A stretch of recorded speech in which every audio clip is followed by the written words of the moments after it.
प्रिय है दलित शोषित प्रवासी समाज पार्टी से आज तारीख 14/8/2025।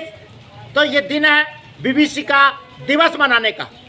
अव्वल तो पिछले साल भी हम बोले थे विभीषिका दिवस जो सरकार ने घोषित किया उस दिन की स्मृति याद दिलाता है जब इस देश का विभाजन धर्म के आधार पर कर दिया गया।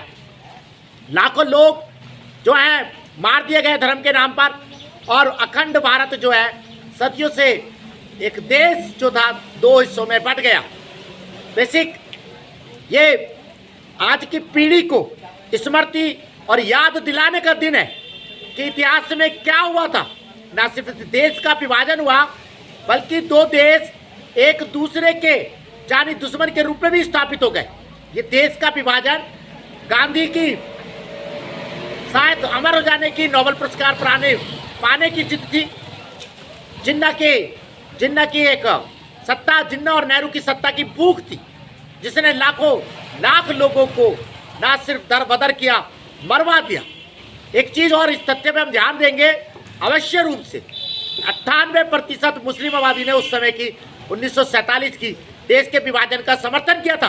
बावजूद उसके इस देश के सहिष्णु समाज ने उस अतीत को भुला के सर्वधर्म समभाव का और धर्मनिरपेक्षता का मार्ग अपनाया।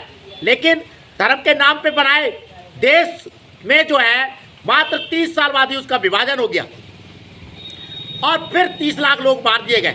जिन्ना का वो देश जो मजहब के नाम पे बना था टूट गया और आज भी वो देखे ये मजाक का पात्र है, वो फिर टूटन की तरफ से गुजर रहा है।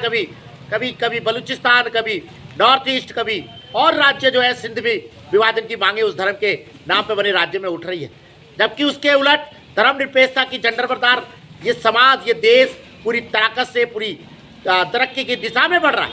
बहरहाल इस देश की जनता को, पीढ़ी को जानना चाहिए कि देश का विभाजन किन लोगों की अति महत्वाकांक्षा और जिद्दों की वजह से हुआ और आगे भविष्य में ऐसा ना हो, ये देश अक्षुण्ण बना रहे। ये पीढ़ी जब जानेंगे इतिहास को तभी संभव है। इसीलिए विभीषिका दिवस मनाया गया। दोस्तों, शीर्षासन धरना आप जानते हैं लगातार जारी है। जनहित याचिकाओं के लिए मैं एक बार फिर दोहरा दूं, जनहित याचिका स्कूली शिक्षा में जाति सूचक शब्दों में कड़ाई से रोक, अम्बेडकर जी को आधिकारिक राष्ट्रपिता घोषित किया जाए, गौतम अदानी, मुकेश अंबानी और रतन टाटा जी को भारत रत्न दिया जाए। यूट्यूब चैनल आप जानते हैं सत्यप्रिय सक्सेना के नाम से लगता है, बढ़ाइएगा, सब्सक्राइब कीजिएगा। बहरहाल 14 अगस्त का ये दिन एक आम दिन बन के ना जाए, हम यही उम्मीद करेंगे और संदेश देंगे नई पीढ़ी को।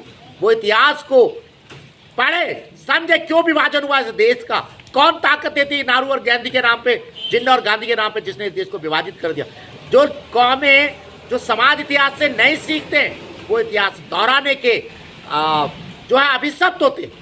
अगर आज की पीढ़ियां नहीं सीखेंगी देश के विभाजन के कारण को, वो कल को फिर उसी के लिए अभिशप्त होंगी। अब तो ईश्वर से प्रार्थना करेंगे